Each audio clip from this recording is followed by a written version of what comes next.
Good morning. सध्या प्रथम सत्र परीक्षा ही 7 ऑक्टोबर 2025 पासून सुरू होणार आहे।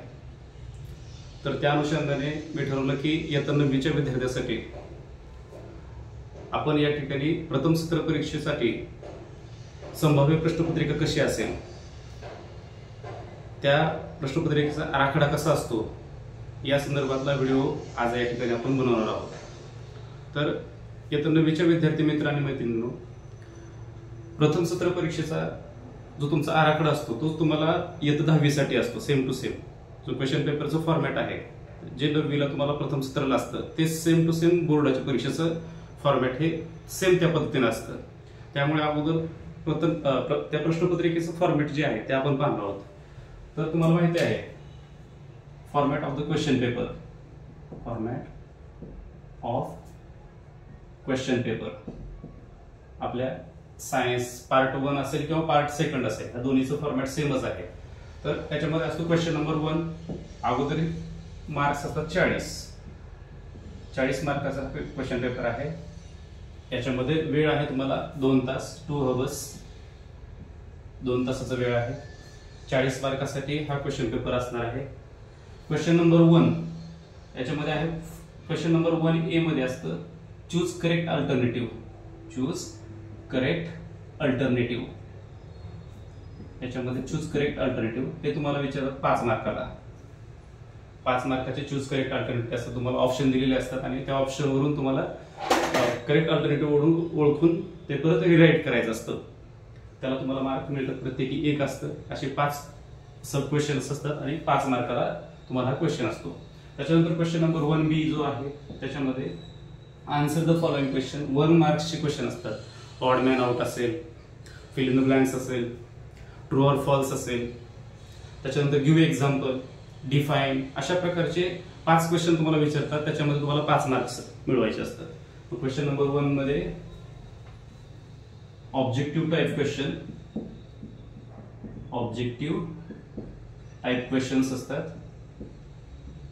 ऑब्जेक्टिव्ह टाइप क्वेश्चन्स मार्क्स असतात 5। याच्यामध्ये कोणते ऑब्जेक्टिव्ह टाइप क्वेश्चन असतात? फर्स्ट तुम्हाला विचारतात डेफिनेशन, डेफिनेशन पडू शकेल। दुसरं असतं odd one out, odd one out असेल। तिसरं असेल तुम्हाला फिल इन द ब्लँक्स, एखादी फिल इन द ब्लँक्स पण तुम्हाला या ठिकाणी पडू शकते। त्याच्यानंतर चौथा आहे गिव्ह एक्झाम्पल्स, गिव्ह एक्झाम्पल्स, एखाद्या समजा पॉझिटिव्ह रॅडिकलचे एक्झाम्पल लिहा, निगेटिव्ह रॅडिकलचे एक्झाम्पल लिहा, कॅटायनचे एक्झाम्पल लिहा, ऍनायनचे एक्झाम्पल, असं तुम्हाला काहीतरी याच्यामध्ये विचारू शकतात। 5वं आहे match the pair, match the pair, असं हे तुम्हाला 5 मार्काचं ऑब्जेक्ट टाइपचे क्वेश्चन तुम्हाला विचारतात। त्याच्यामध्ये तुम्हाला 5 मार्क मिळवायचे असतात। त्याच्यानंतर क्वेश्चन नंबर 1 झाला, दोन्ही मिळून झाले तुम्हाला 10 मार्क। क्वेश्चन नंबर 2A त्याच्यामध्ये तुम्हाला गिव्ह सायंटिफिक रिझन असतं, give scientific reason, give scientific reasons. तुम्हाला याच्यावरती एनी 2 सोडवायचे असतात। किती सोडवायचे असतात? एनी 2, कोणतेही 2 गिव्ह रिझन तुम्हाला लिहायचे असतात। तुम्हाला 3 विचारतात आउट ऑफ 3, आउट ऑफ 3 किती सोडायचे तुम्हाला? एनी 2। मार्क्स आहेत तुम्हाला 4, प्रत्येकाला 2 मार्क्स, टोटल मार्क्स झाले 4। हे 4 मार्काचं, हे 5 मार्क, इथं 5 मार्क, इथं 4 मार्क, लक्षात। त्याच्यानंतर क्वेश्चन नंबर 2B आहे answer the following question, answer the following question. याच्यामध्ये 2 मार्क्स क्वेश्चन असतात, 2 मार्क्स क्वेश्चन्स। किती सोडवायचे तुम्हाला? Any 3, any 3 out of 5, out of 5 किती सोडवायचे तुम्हाला? एनी 3। मार्क्स आहे तिथे तुम्हाला 6, म्हणजे क्वेश्चन 2 सुद्धा झाला तुमचा 10 मार्काला। त्याच्यानंतर आहे question number 3 answer the following, इथं पण तुम्हाला आहे answer the following, answer the following. याच्यामध्ये तुम्हाला 3 मार्क्सचे क्वेश्चन असतात। किती मार्क्सचे? 3 मार्क्स क्वेश्चन, ज्याच्यामध्ये तुम्हाला एक्सप्रेशन, त्याच्यामध्ये write short note on, answer in brief, अशा प्रकारचे 3 मार्कचे क्वेश्चन तुम्हाला विचारू शकतात। इथे तुम्हाला सोडायचे एनी 5 आउट ऑफ 8, तुम्हाला 8 क्वेश्चन विचारले असते त्याच्यामध्ये 8 पैकी तुम्हाला किती सोडायचे 5, त्याचे मार्क्स झाले तुम्हाला 15, हा 15 मार्काचा क्वेश्चन आहे। आणि लास्ट जो आहे क्वेश्चन नंबर 4, याच्यामध्ये सॉल्व एनी वन किंवा आन्सर एनी वन, इथे तुम्हाला एनी वन सोडवायचा आहे आउट ऑफ 2, 2 विचारलं तुम्हाला। हा जो क्वेश्चन आहे हा तुम्हाला किती मार्काला आहे 5 मार्क्सचा क्वेश्चन आहे। ब्रॉड क्वेश्चन असतो मोठा, ज्याच्यामध्ये तुम्हाला एखादा डायग्राम, त्याचं कन्स्ट्रक्शन, वर्किंग किंवा एखादा पॅराग्राफ दिलेला असतो, त्या पॅराग्राफचे 5 क्वेश्चन तुम्हाला विचारले असतात आणि त्याचे आन्सर्स तुम्हाला लिहायचे असतात। तर अशा प्रकारे हा आपला फॉर्मॅट आहे। जर टोटल पाहिलं तर हा झाला तुमचा क्वेश्चन नंबर 1 10 मार्क्सचा, इथं तुमचे 10 मार्क्स, या दोघात मिळून 10 मार्क्स 20, 30 आणि 5 35 आणि हे 40, असं जवळजवळ 40 मार्काचं हे तुमचं असं क्वेश्चन पेपरचं फॉर्मॅट असेल। तर आज आपल्याला पाहायचं आहे की याच्यानुसार, ह्या फॉर्मॅटनुसार आपल्या 9वीच्या पाठ्यपुस्तकामध्ये याच्यामध्ये कोणते क्वेश्चन्स महत्त्वाचे आहेत, IMP क्वेश्चन मी तुम्हाला देणार आहे, ते जरी केलं तर तुम्ही नक्कीच तुम्हाला चांगले मार्क पडतील, अबाउट 25-30 पर्यंत सहज तुम्ही जाचाल। तर तोच माझा प्रयत्न आहे। याच्यामध्ये क्वेश्चन नंबर 1च आपण तास देणार नाही, बाकी तुम्हाला क्वेश्चन नंबर 1B मध्ये काय विचारतात ते तुम्हाला देणार आहे। क्वेश्चन नंबर 2 मध्ये कोणते सायंटिफिक रिझन्स महत्त्वाचे आहेत ते आपल्याला पाहायचं आहे। क्वेश्चन 3 मध्ये कोणते IMP क्वेश्चन्स आहेत ते द्यायचं आहे तुम्हाला, आणि क्वेश्चन नंबर 4 मध्ये ब्रॉड क्वेश्चन्स कोणते आहेत महत्त्वाचे ते ह्या ठिकाणी मी तुम्हाला देणार आहे। आणि ते तुम्ही चांगले अभ्यास जर केलं तर तुम्हाला सहज 5 तर 100% होणार प्रत्येक जण, एवढं जरी केलं तरी, आणि चांगले मार्क्स मिळण्याचे 100% चान्सेस आहेत। तर पाहूयात आज आपण आपले IMP क्वेश्चन्स काय आहेत ते। फॉर्मॅट तुमच्याकडे तयार ठेवा, कारण की हेच फॉर्मॅट तुम्हाला बोर्डाला आहे, बोर्ड परीक्षेसाठी सुद्धा हेच फॉर्मॅट तुम्हाला असतं। सेम पार्ट 1चं सेम पार्ट 2ला पण सेम याच फॉर्मॅटमध्ये क्वेश्चन पेपर असतो।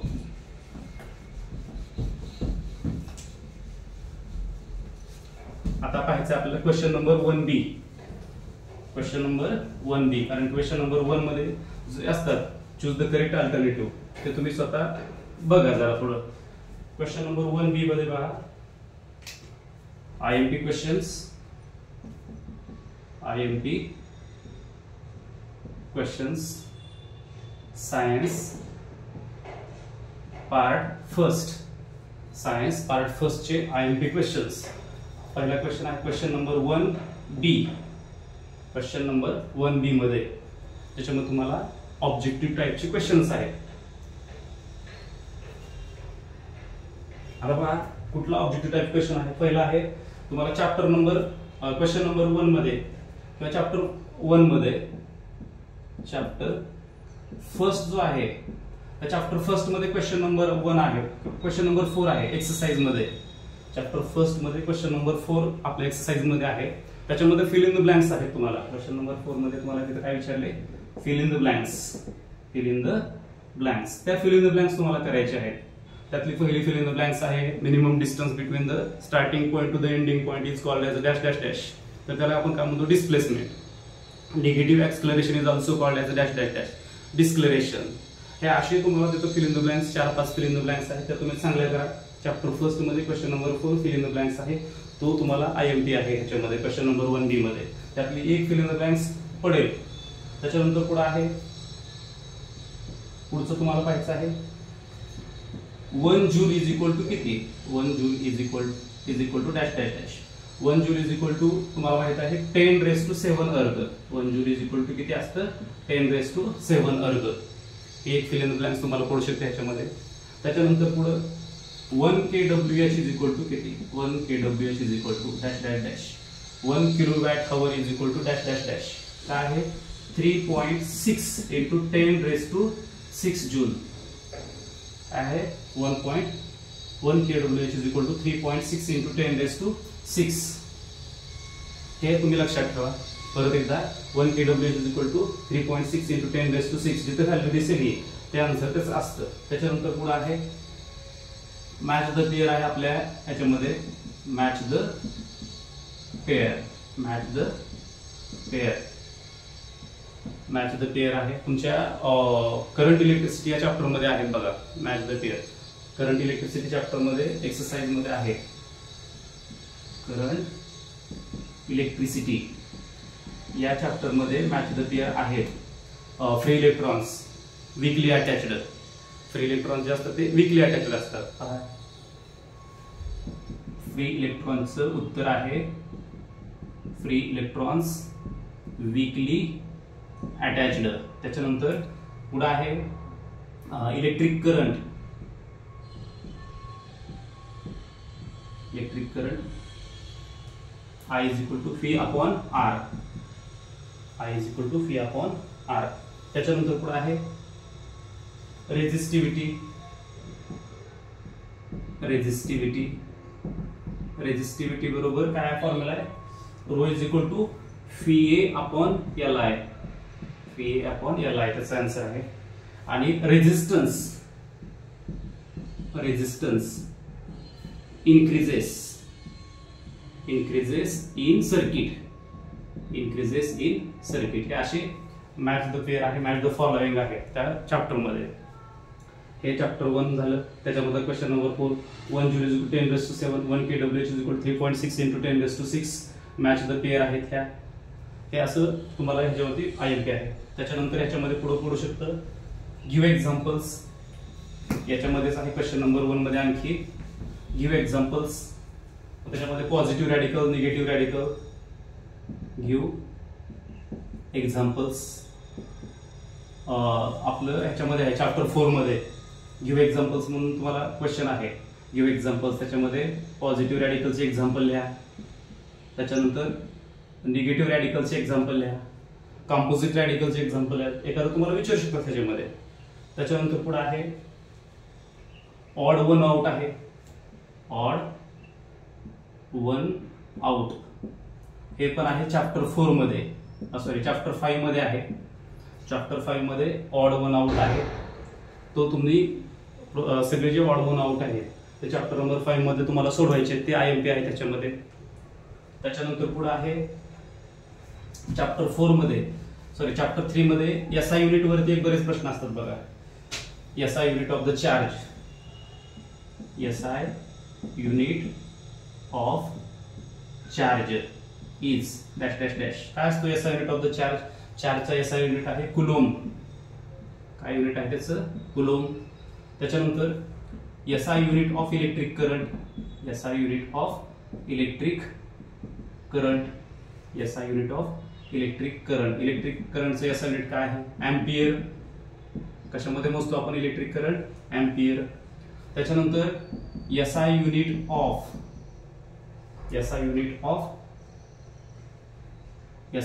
इलेक्ट्रिक करंट झाल्यानंतर SI unit of potential difference. Potential difference काय आहे? Volt. SI unit of the potential difference is a volt. त्याच्यानंतर SI युनिट ऑफ रेझिस्टन्स. रेझिस्टन्सचा SI युनिट काय आहे? काय आहे SI युनिट रेझिस्टन्सचं? ओहम. हे लक्षात ठेवा. त्याच्यानंतर SI युनिट ऑफ रेझिस्टिव्हिटी. याच्यावरती पण प्रश्न विचारलेला मागं. SI unit of the resistivity ohm per metre. Ohm into metre.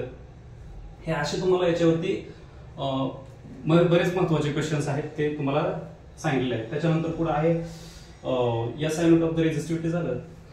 First electric cell कोणी इन्व्हेंटेड केला? फर्स्ट इलेक्ट्रिक सेल जो आहे तो कोणी हुडकून काढला? त्याचं त्या शास्त्रज्ञाचं नाव लिहा. अलेक्झांड्रो व्होल्टा. काय नाव आहे त्याचं? अलेक्झांड्रो व्होल्टा. व्होल्टा नाव लक्षात ठेवा. अलेक्झांड्रो व्होल्टा या शास्त्रज्ञाने फर्स्ट इलेक्ट्रिक सेल डेव्हलप केला. त्याच्यानंतर पुढे आहे आपल्या घरामधलं जे कनेक्शन असतं त्याच्यामध्ये न्यूट्रल वायर आणि एक लाईव्ह वायर असतं. कोणतं वायर असतं? लाईव्ह वायर आणि न्यूट्रल वायर. हे तर तुम्हाला समजले असतील. परत एकदा give example. Positive radical, negative radical असं एखादा मार्काचं असतं. ऑड मेन आउट आहे त्याच्यामध्ये चॅप्टर 5 मध्ये विचारतात. युनिट चार्ज युनिट आहे कुलोम. इलेक्ट्रिक करंटचं युनिट आहे एम्पियर. पोटेन्शियल डिफरन्स युनिट आहे व्होल्ट. रेझिस्टन्स SI युनिट आहे ओहम. आणि रेझिस्टिव्हिटीचं SI युनिट आहे ohm into metre. First electric cell कोणी हुडकून काढला? Alessandro Volta. त्याच्यानंतर पुढे आहे आपल्या घरातलं जे इलेक्ट्रिक कनेक्शन आहे त्याच्यामध्ये दोन प्रकारचे वायर असतात. एक लाईव्ह वायर आणि एक न्यूट्रल वायर. कोणते वायर असतात? लाईव्ह वायर आणि न्यूट्रल वायर. तर त्या दोघांमध्ये पोटेन्शियल डिफरन्स किती असतं? Potential difference between live wire and neutral wire याच्यामध्ये पोटेन्शियल डिफरन्स किती असतो? किती असतो? 220 व्होल्ट. किती व्होल्ट असतो? 220 व्होल्ट एवढा पोटेन्शियल डिफरन्स असतो. त्याच्यानंतर आपल्या घरामध्ये जे फ्यूज वायर आहे, तुम्हाला फ्यूज वायर माहित असायला पाहिजे. फ्यूज वायर काय करतं? इलेक्ट्रिक करंट ब्रेक करतं. Excess electric current is passing through that circuit that can be melt and avoid the mishap. जे पुढे जे होणारी जी काही दुर्घटना आहे ती काय करते? टाळतं. त्याला फ्यूज वायर असं म्हणायचं. तुम्हाला कधी कधी फ्यूज वायरची चित्र येतील आयडेंटिफाय म्हणून. आयडेंटिफाय चित्र देतात. ते आयडेंटिफाय काय आहे? Fuse wire. फ्यूजचं चित्र सगळ्यांना माहित आहे. Fuse wire. ते फ्यूज वायर कुठल्या कनेक्शन मध्ये असतं? तर फ्यूज वायर हे आपल्या घरामध्ये सेरीज कनेक्शन मध्ये जोडलेलं असतं. Series combination. कुठल्या कॉम्बिनेशन मध्ये जोडतात? Series combination. फ्यूज वायरचं कनेक्शन कसं असतं? सेरीज कॉम्बिनेशन मध्ये असतं. त्याच्यानंतर पुढे आहे होम अप्लायन्सेस. घरामधले जे होम अप्लायन्सेस आहेत, सगळ्या प्रकारचे जे काही उपकरणं आहेत, टीव्ही, टेप रेकॉर्डर, सगळं जे काही आपण एसी वगैरे असे सगळे अप्लायन्सेस असतात ते कुठल्या कॉम्बिनेशन मध्ये असतात? तर त्याचं आहे पॅरलल कॉम्बिनेशन. हे असं तुम्हाला याच्यावरती क्वेश्चन नंबर 1B जो आपल्याला या ठिकाणी पाहिला आहे, यापैकी तुम्हाला नक्की मला वाटतं की हे जे तुम्हाला घेतलेलं आहे त्याच्यावर तुम्हाला बरेच प्रश्न तुम्हाला दिसतील परीक्षेमध्ये. त्याच्यामुळे हे व्यवस्थितपणे करा. हा झाला आपला क्वेश्चन नंबर 1B कव्हर केलेला आहे आपण. तर क्वेश्चन नंबर 1B मध्ये जेवढं सांगितलं तुम्हाला आता सध्या त्यापैकी कमीत कमी माझा एक गेस आहे की एक 4 तरी क्वेश्चन तुम्हाला ह्याच्यावर दिसतील तुम्हाला. त्याच्यामुळे व्यवस्थितपणे ते ट्राय करा, लक्षात ठेवा. त्याच्यानंतर आहे question number 2A give reason. तो आपल्याला पाहायचा आहे. पुढचा आपला आहे पॉइंट क्वेश्चन नंबर 2A. त्याच्यामध्ये कोणते क्वेश्चन्स आहेत महत्वाचे?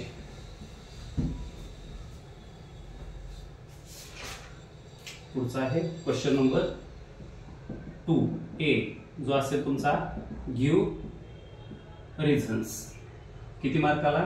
तुम्हाला 4 मार्क असतात. त्याच्यामध्ये एनी टू सॉल्व्ह करायचे असतात. पहिल्या चॅप्टर वर काय आहे बघा तुमचा? पहिल्या चॅप्टर मध्ये आहे when objects falls freely toward the ground. ज्यावेळेस एखादं ऑब्जेक्ट कुठं पडतंय? ग्राउंड कडे येत आहे. त्याची acceleration is uniform. Acceleration is uniform. हा पहिला तुमचा गिव्ह रिझन आहे. When objects falls freely towards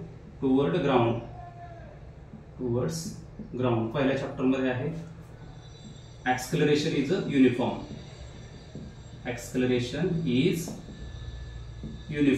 त्याचं ऍक्सलरेशन का युनिफॉर्म असतं? कारण की त्या ऑब्जेक्टवर only and only gravitational force is applied. फक्त एकच फोर्स असतो. तो कुठला असतो? ग्रॅव्हिटेशनल फोर्स असतो. आणि तो ग्रॅव्हिटेशनल फोर्स हा सगळीकडे काय असतो? सेम असतो. व्हॅल्यू 9.8 आहे अर्थवरती. त्याच्यामुळं त्याचं ऍक्सलरेशन काय असणार आहे? सेम असणार, युनिफॉर्म असणार आहे. दुसरा आहे याच्यावरती it is easy to stop the tennis ball as compare to the cricket ball. हा दुसरा विचारतात. It is easy to stop tennis ball as compared to cricket ball. Tennis ball as compare to cricket बॉलला पकडण्यापेक्षा tennis ball पकडणं सोपं का आहे?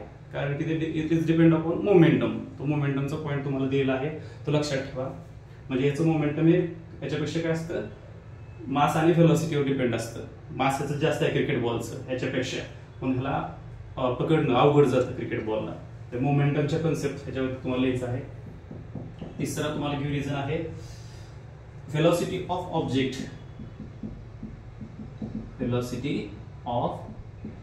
Object at rest position वरती असणाऱ्या ऑब्जेक्टची व्हेलॉसिटी कशी असते? युनिफॉर्म.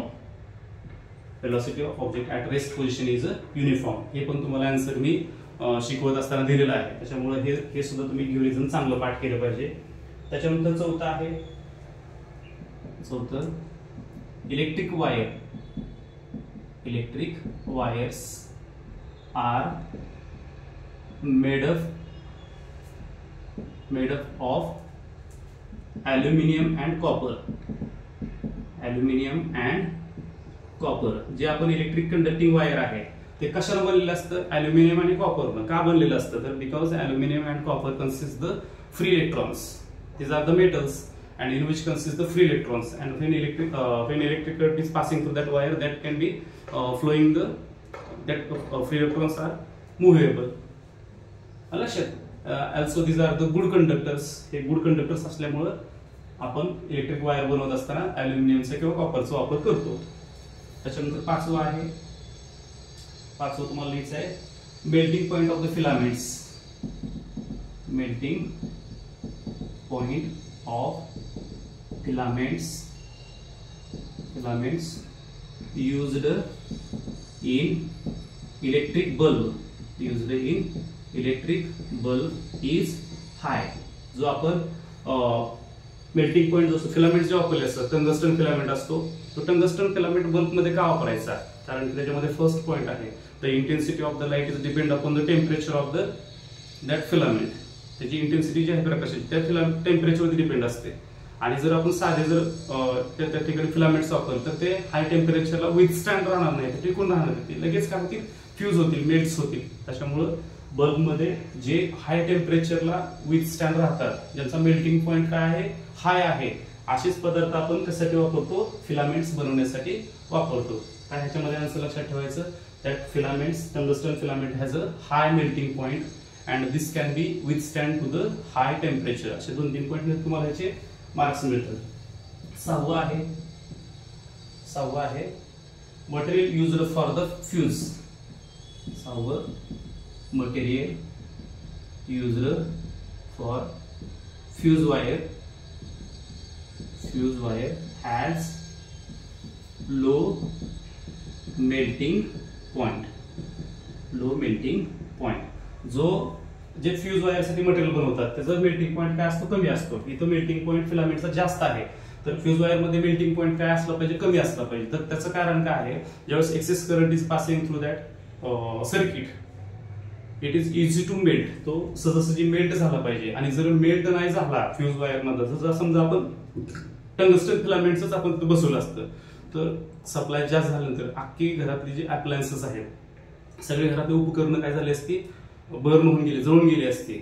कारण काय होतं? ज्यावेळेस कधी कधी आपण पाहतो इलेक्ट्रिसिटी बोर्ड कडून ट्रान्सफॉर्मर मधून जास्त करंट काय होतो? सप्लाय होतो. आणि तो जास्त करंट सप्लाय झाल्यानंतर म्हणजे त्याच्या कॅपॅसिटीपेक्षा जास्त करंट ज्यावेळेस येतो त्यावेळेस मग फ्यूज वायर काय होतो?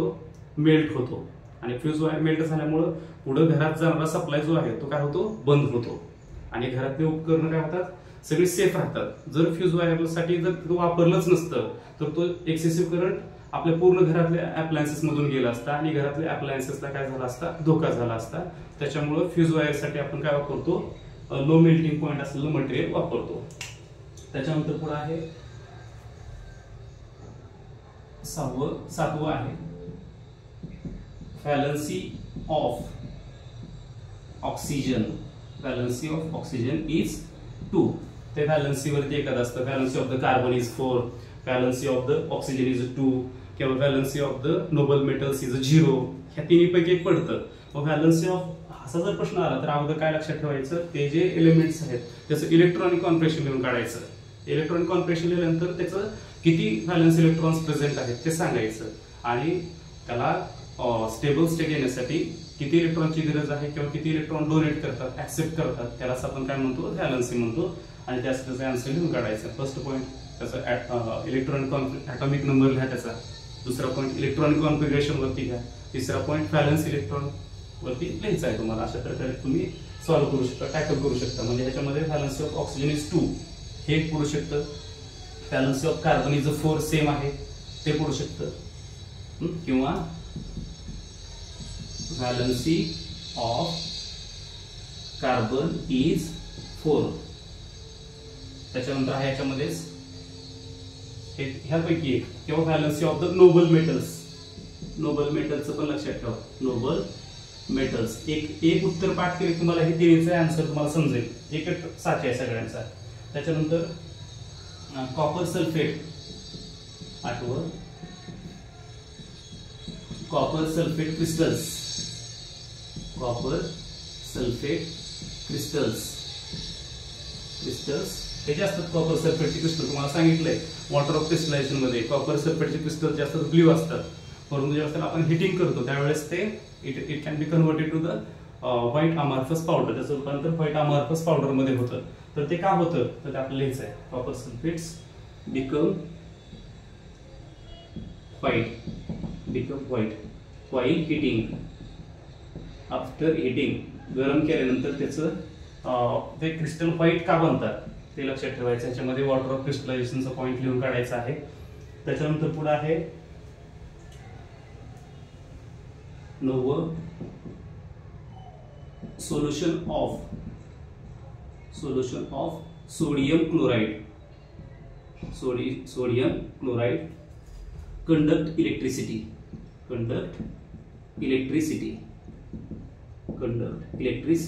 म्हणजे हे सोल्युशन आहे सोडियम क्लोराइडचं ते इलेक्ट्रिसिटी का कंडक्ट करतं तर त्याच्यामध्ये लक्षात ठेवायचं ionic compounds are made up of the cations and anions. Ionic compound कशाने बनलेले असतात कॅटायन आणि ॲनायनने बनलेले असतात. ते electric current is passing through that. The electric current can be passing easily passes. ते कॅटायन ॲनायन असल्यामुळं त्यातून इलेक्ट्रिक करंट इझिली पास होतो. तसं व्यवस्थित पाठ करा. 10वं शेवटचं आहे butter milk not kept in copper or brass utensils. Butter milk जे आहे दही जे असतं ते आपण तांब्याच्या भांड्यामध्ये किंवा पितळेच्या भांड्यामध्ये आपण का हे करत नाहीत विरजण लावत नाहीत कारण का ह्याच्यामध्ये कॉपर बरोबर रिएक्शन झाल्यानंतर बटर मिल्कची ते काय होतं त्याचं कॉपर कार्बोनेट त्याच्यामध्ये तयार होतं. कॉपर बरोबर रिएक्शन झालं म्हणजे व्यवस्थितपणे विरजणाची प्रोसेस होत नाही. Becomes poisonous. ते पॉइझनस होतं. त्याच्यामुळे आपण काय केलं पाहिजे बटर मिल्क हे कॉपर आणि ब्रास युटेन्सिल मध्ये काय करायचं नाही ठेवायचं नसतं. हे असे तुम्हाला 10 IMP गिव्ह रिझन्स आहेत. हे तुम्ही 10च्या 10 गिव्ह रिझन्स तुम्ही पाठ करा.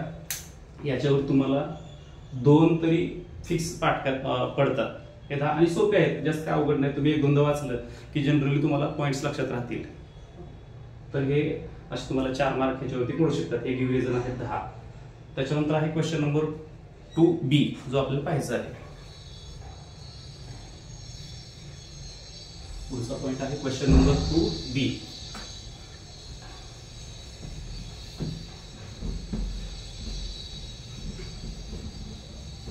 पुढचा पॉइंट आहे आपला क्वेश्चन नंबर 2B.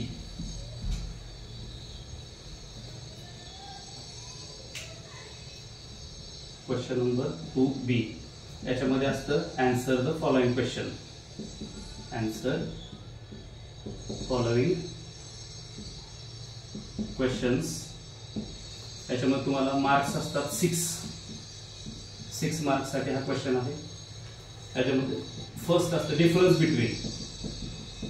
काय पडू शकतं डिफरन्स बिटवीन. आता मग या आपल्या सायन्स पार्ट फर्स्ट मध्ये कोणकोणते डिफरन्स आहेत. पहिला आहे डिस्टन्स आणि डिस्प्लेसमेंट. अगोदर आपण डिफरन्स बिटवीन बघू. डिस्टन्स अँड डिस्प्लेसमेंट हे चांगलं पाठ करा. Conductor insulator. Conductor and insulator याच्यावरती पडू शकतं. दुसरा आहे 3 नंबर आहे कॅटायन अनायन. Cation and अनायन. चौथा आहे acid and base. Acid and base. पाचवा आहे potential energy kinetic energy. Potential energy and kinetic energy. त्याच्यानंतर पुढे आहे 6वं पॉझिटिव्हली चार्जड इलेक्ट्रोड आणि negatively charged electrode. Positively charged electrodes and negatively charged electrodes. Negatively charged electrodes. आणि शेवटचं 7वं आहे रेजिस्टर्स इन सेरीज आणि parallel. Resistors in series and parallel. या बाजूला पॅरलल. असं तुम्हाला हे 7 डिफरन्स बिटवीन आहेत जे तुम्हाला पाठ करायचे आहेत, लक्षात ठेवायचे आहेत. लक्षात आणि इझी आहेत, खूप काय अवघड नाही ह्याच्यामध्ये. आणि किती पॉइंट्स लक्षात ठेवा, जर तुम्हाला 2 मार्क्सला जर विचारलं तर प्रत्येकी 2 पॉईंट लिहायचे. या बाजूला 2 पॉईंट लिहायचे, या बाजूला 2 पॉईंट लिहायचे. तुम्हाला 2 पैकी 2 मार्क्स मिळतात. कारण की प्रत्येक पॉईंटला तुम्हाला हाफ मार्क असतो. या बाजूला 1 हाफ मार्क, या बाजूला हाफ मार्क. की जर 1 खालच्या दुसऱ्या पॉईंटला पण हाफ हाफ, असं 2 मार्क तुम्हाला सहज मिळतात. भरमसाठ पॉईंट्स पाठ करायचे नाहीत. जे सोपे वाटतात, जे तुम्हाला इझी लक्षात राहतात, असेच 2 पॉईंट्स निवडायचे प्रत्येकाचे. तर व्यवस्थित लक्षात ठेवा, तुम्हाला याच्यावरती 2 पैकी 2 मार्क्स मिळतील. त्याच्यानंतर ह्याच्यामध्ये आणखी एक प्रश्न आहे पुढला. डिफरन्स बिटवीन झाल्यानंतर ओहम्स लॉ 2 मार्क्स साठी विचारू शकता. Explain the ohm's law.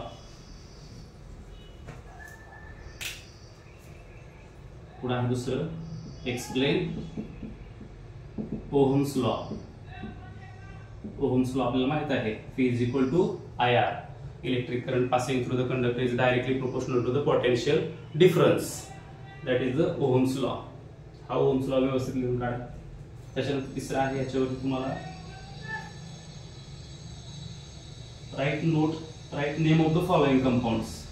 Write names of the following compound. Names of following compound. तुम्हाला एक 4-5 एलिमेंटची कंपाऊंडची काहीतरी नावं दिली. एक्झाम्पल आहे या ठिकाणी Na2SO4, K2CO3. त्याच्यानंतर आहे NaOH आणि NaHCO3. हे तुम्हाला फॉर्म्युले दिलेत आणि याची नावं लिहायची आहेत. 2 मार्काला पडू शकतं. Sodium sulphate, potassium carbonate, sodium hydroxide, sodium bicarbonate, असं त्याची नावं तुम्हाला लिहायची आहेत. 2 मार्क्सला हे पडू शकतं. त्याच्यानंतर आहे 4थं आहे एक्सप्लेन मोल कन्सेप्ट. एक्सप्लेन मोल कन्सेप्ट. मोल कन्सेप्ट कशाला म्हणायचं हे मी याच्यावरचा व्हिडिओ मी तुम्हाला टाकलेला आहे, तो पहा. ते पडू शकतं ह्याच्यामध्ये मोल कन्सेप्टचं. त्याच्यानंतर पुढे आहे 5वा क्वेश्चन आहे तुम्हाला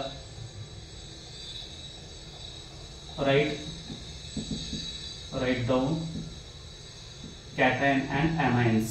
Cation and anions तर तो टेबल असतो. कॅटायन आणि anionsचा टेबल तुम्हाला देतात, त्यामध्ये लिहायचे असतात. म्हणजे या बाजूला तुम्हाला दिलेले असतात एलिमेंट्स असे NaOH, KOH, त्याच्यानंतर NaCl, त्याच्यानंतर आहे HCl, HNO3. हे असं तुम्हाला दिले असतं. म्हणजे इथं तुम्हाला एका बाजूला कॅटायन, एका बाजूला anion. म्हणजे कॅटायन्स होतात Na+OH- K+OH-, Na+Cl-,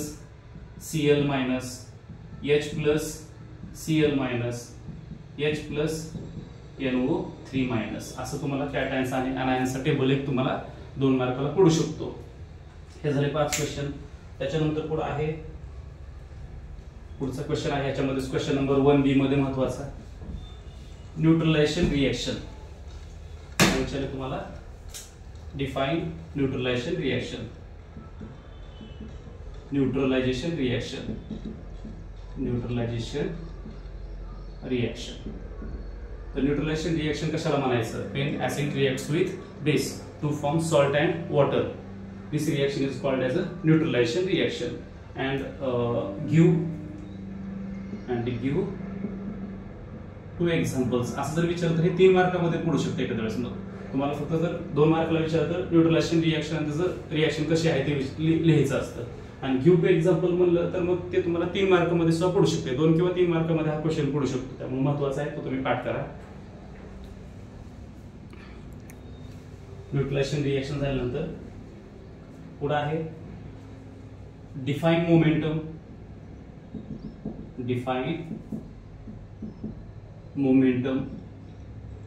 लक्षात define momentum and write its SI unit. त्याचं SI युनिट लिहा. मोमेंटम म्हणजेच काय? It is a product of mass and velocity, that is called as a momentum, आणि त्याचं SI युनिट तुम्हाला लिहायचं आहे. त्याच्यानंतर पुढचं क्वेश्चन याच्यामध्ये विचारू शकतात तुम्हाला, डिफाइन पोटेन्शियल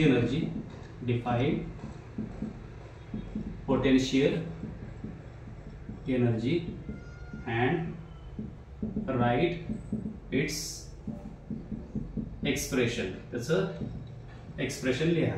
पोटेन्शियल एनर्जी कशाला म्हणायचं? The energy stored in that object, the energy due to the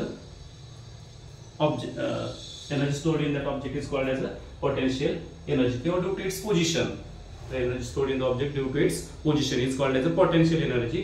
आणि potential energy चा फॉर्म्युला आहे mgh. त्याचं एक्सप्रेशन तुम्हाला एक्सप्लेन करायचं आहे. ते असे 2 मार्क्सचे क्वेश्चन तुम्हाला याच्यावरती पडू शकतात, तर ते व्यवस्थितपणे तुम्ही सोडवायचे आहेत. हे झाले 2 मार्क, क्वेश्चन नंबर 1A आणि क्वेश्चन नंबर 1B. विद्यार्थी मित्रांनो मैत्रिणींनो, की हे आता जे तुम्हाला सांगितलं आहे क्वेश्चन नंबर 1B, त्याचबरोबर question number 2A give reasons आणि क्वेश्चन नंबर 2B आताचे जे सांगितले इम्पॉर्टंट क्वेश्चन्स आहेत, तर ते तुम्ही व्यवस्थितपणे पाठ करा. याच्यावरती प्रश्न नक्की असणार आहे तुम्हाला. त्याचबरोबर ह्याच्यावरती प्रॉब्लेम पण पडू शकतो. ह्याचा इलेक्ट्रिक करंटचा, कॅल्क्युलेट इलेक्ट्रिक करंट. तुम्हाला इलेक्ट्रिक करंट कॅल्क्युलेट करा म्हणलं की तुम्हाला लक्षात आलं पाहिजे I is equal to Q upon T. I is equal to Q upon T. Q म्हणजेच काय आहे? चार्ज. तो कशामध्ये असतो? कुलोम्ब मध्ये असतो. कशामध्ये असतो? कुलोम्ब. त्याच्यानंतर T म्हणजे काय आहे? टाइम, जो कशामध्ये असतो? सेकंद मध्ये. हे असं तुम्हाला या फॉर्म्युल्यामध्ये फक्त व्हॅल्यू ठेवायची आहे. कॅल्क्युलेट इलेक्ट्रिक करंट असं दिसलं की हा फॉर्म्युला वापरायचा, किंवा कधी कधी हे असं तुम्हाला लक्षात ठेवायचं आहे. हा एक प्रॉब्लेम आहे. त्याच्यानंतर रेजिस्टर्स इन सिरीज आणि रेजिस्टर्स इन पॅरलल हे असं देतात.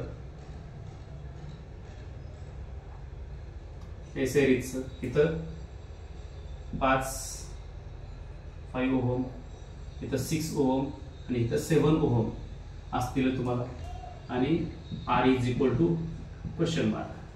तर तुम्हाला माहित आहे R is equal to series मध्ये असताना R is equal to R1 plus R2 plus R3 हा फॉर्म्युला आहे.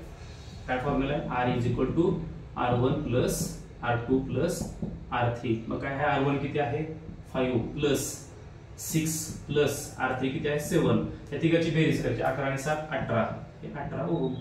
असं तुम्हाला ह्याच्यावरती पण प्रश्न पडू शकतो. हे सोपे जे क्वेश्चन्स आहेत, किंवा कॅल्क्युलेट द इलेक्ट्रिक पॉवर, हे 2 मार्काचे सध्या तरी एवढे लक्षात ठेवा. तर व्यवस्थितपणे हे याचे प्रॉब्लेम्स तुम्ही सॉल्व्ह करा. त्याच्यानंतर कॅल्क्युलेट द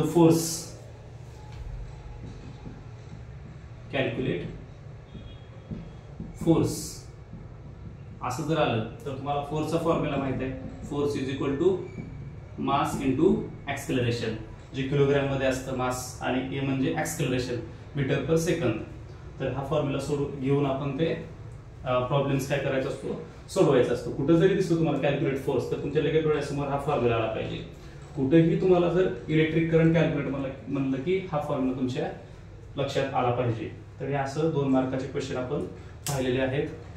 याच्या पुढचा व्हिडिओ लगेच आपण टाकणार आहोत, ज्यामध्ये क्वेश्चन नंबर 3 आणि क्वेश्चन नंबर 4 याचे महत्त्वाचे क्वेश्चन आपल्याला पाहायचे आहेत. तर पहा, पाठांतर करा आणि ह्याच्यावरती चांगले मार्क्स मिळवा. धन्यवाद.